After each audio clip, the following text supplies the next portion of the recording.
Hello and welcome back to another Greg Dennis review. Today I'm in something pretty cool. This is the range topping and flagship SUV from VW. It's the Touareg, however you want to say it. It's epic and I cannot wait to get into this one, so stick around until the end.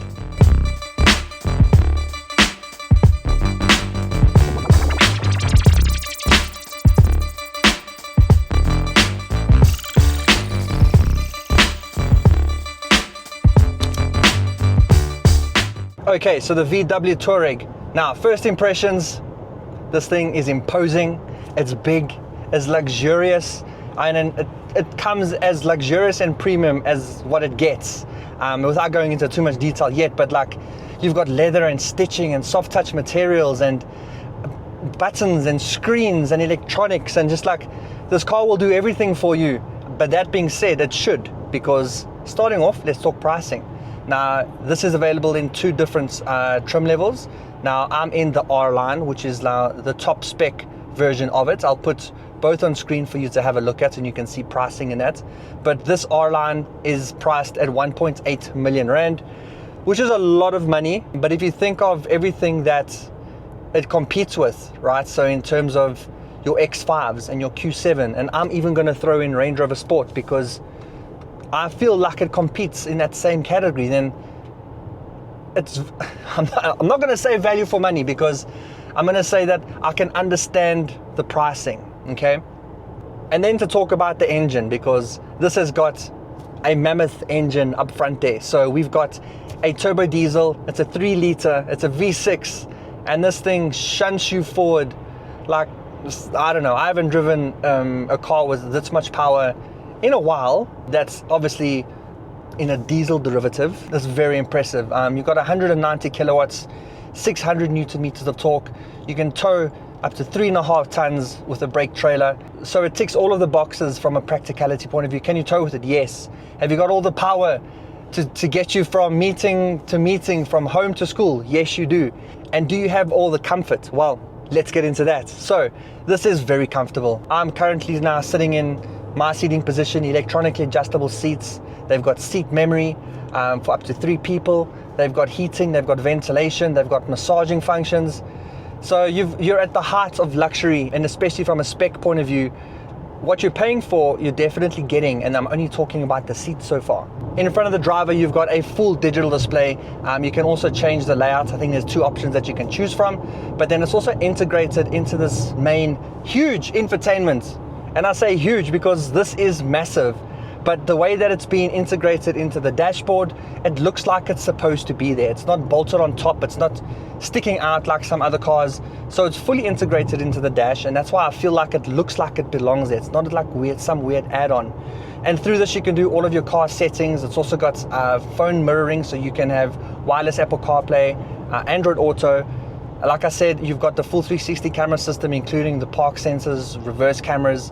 You've got all the safety systems too. So you've got here, I've also got the lane keep assist. So if I start to drift out of the lane slightly, it'll bring me back in.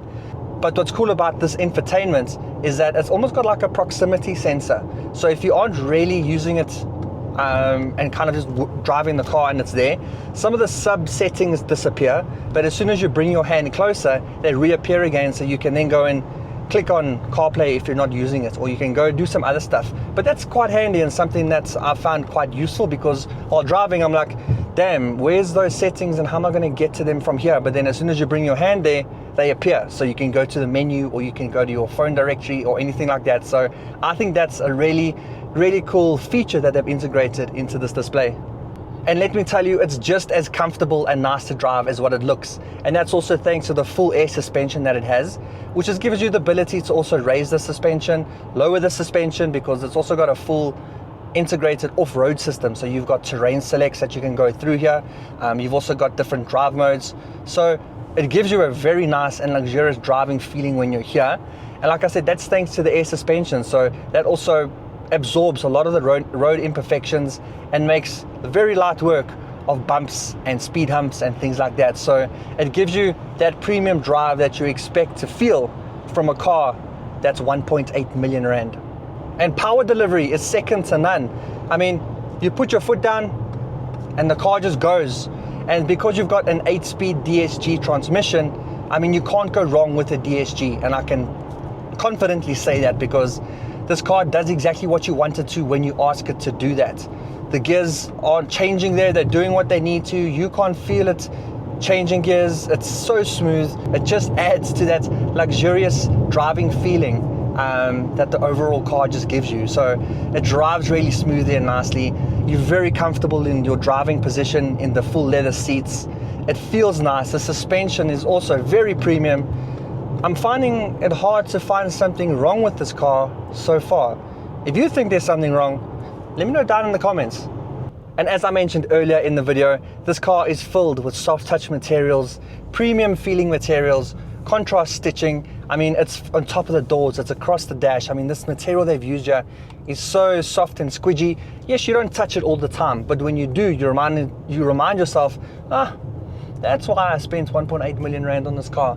You've also got this really nice black roof lining here, so it makes the car a little bit darker, but it also just gives it that extra luxury touch that a car with a darker interior like this feels.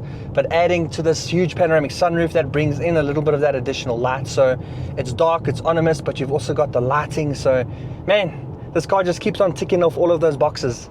Now, unfortunately, they have not included a separate climate control, which is very unfortunate. There you go. That's the one thing that I'll nitpick with this car, is it doesn't have a separated climate control. Yes, they have got a section of the infotainment dedicated to it, but it's still not the same as pressing buttons and turning dials. You still have to take your eyes off of the road here to look at the screen to see what am I doing again. Okay, there's the temperature. I have to click this one to go to the climate menu to then change where the fans are directed from. Is it the front, the middle, the feet?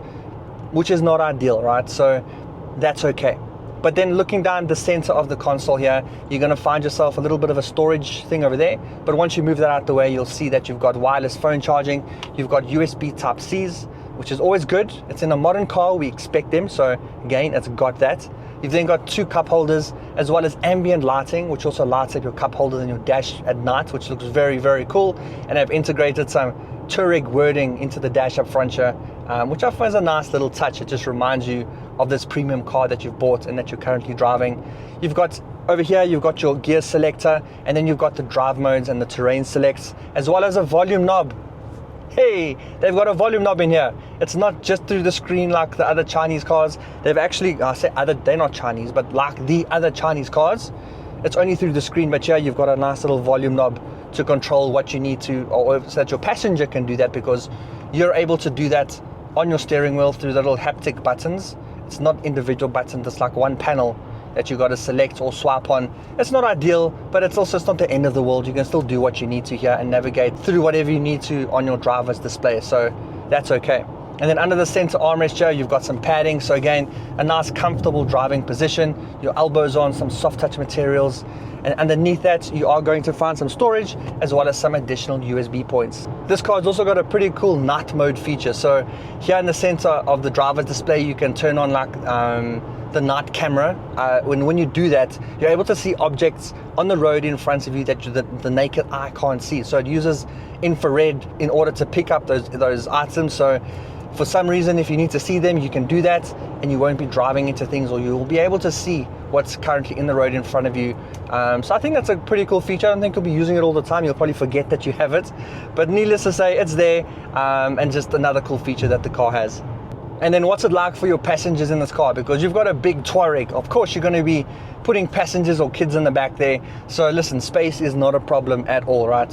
And even me sitting in this driving position, I've got heaps of legroom, I've got heaps of headroom. I'm sitting comfortably as well. I've also got a nice little armrest too there. So sitting comfortably in the back is no issue. You've also got your own climate control. You've got USBs.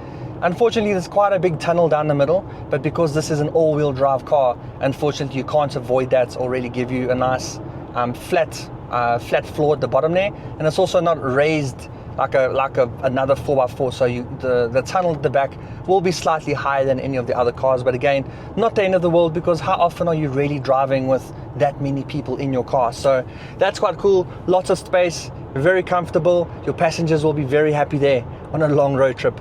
Okay, let's feel this power. Let's put the car into sport mode. There we go, everything goes red. Indicate. Oh yeah. And you get sent into the back of your seat. And I love it because you can hear that it's a diesel, but it's also got that low grunt. So you can feel that it's also a V6. So you're getting the power, you can still hear the engine for people that still love the sound of cars. So again, it just keeps ticking those boxes. It's got the performance, it's got the sound, it's got the comfort, it's got the luxury touches. Yo, this Touareg is the one, hey? And then looking at the boot, it's going to be a no-brainer. You've got so much space back there. You've got the automatic tailgates. Like, obviously, you'd expect it to have one. But in the back there, I mean, you've got space for days. So packing your stuff in there for a road trip, moving house, whatever the case is, this car is going to deliver on that for you. And while that's full, you're driving super comfortably up front here. And then taking a look at the outside of the car, I think this Touareg is a very good looking car. It stands out, especially in this optional matte paint, this gray that's on here. This car just turns heads. Wherever you're driving, people are always just second looking to see what it is. So if you are going to get this car, I would definitely spec it. I'll put the price of the specific spec to add onto your list if you want to on screen. But man, this car looks good. You've got those nice LED daytime running lights. You've got the light bar that runs across the front of the dash too, which connects the lights together. And that's then reciprocated, or what's the right word? It's then mirrored in the back too, because from the rear of the car, you've also got the LED rear tail lights, which are then also connected by that light bar. And now the logo at the back even glows. So it just adds to this car's presence at night. So not only does it look good and turns head during the day, but at night too, because you just see this red glow going past you, which I think is really, really cool. But if there was one thing I would change about the outside of this car, it would definitely be these 20-inch wheels. So if you opt for the R line, you're going to get 20s, although the other spec is going to get 19s. But I just don't think like that these wheels look like they've matched the car okay. These look like they're meant for an EV because of just there's not a lot of space or spokes there. So it feels like it's an EV wheel. So I don't know. If they could give you another option for a wheel in this car, I would definitely rather take that. But again, just nitpicking. But from the outside of the car, I think it looks really, really good. I don't think there is another car that kind of matches this one's presence, especially with this paint. And if you drop the suspension slightly when you're parked, it just adds to your street cred, in my opinion, but I'm probably wrong. And then the big old question, fuel consumption. So I'm driving a 3-liter V6 diesel engine. This thing is a mammoth of an engine, right? So what are you expecting from a fuel consumption point of view? Probably quite high, like I was too. And then I had a look at the spec sheets and it said that it delivers in the high 7.8 or so liters per kilometers. It's like, there's no ways that I'm going to get that. So I'm currently sitting at 8.4. 8.4 for a car that's this big with this huge engine. I don't think that that's an issue at all. I also had a range of over 1,000 kilometers. Yes, this has got like a 90-liter tank, so it's going to be pretty expensive to fill, but you can see that towards the end of the video, I'll have a full cost of ownership section there. We'll see how much it is to put fuel in this car. But man, this car is delivering on performance and power when you need it. It's delivering on fuel consumption when you need it too. And this 8.4 just keeps on dropping as well. So it is a very good all-round car. It's just, have you got the 1.8 million rand to put towards it? I'm pretty sure there's a lot of people that do. Then I definitely look at considering something like this.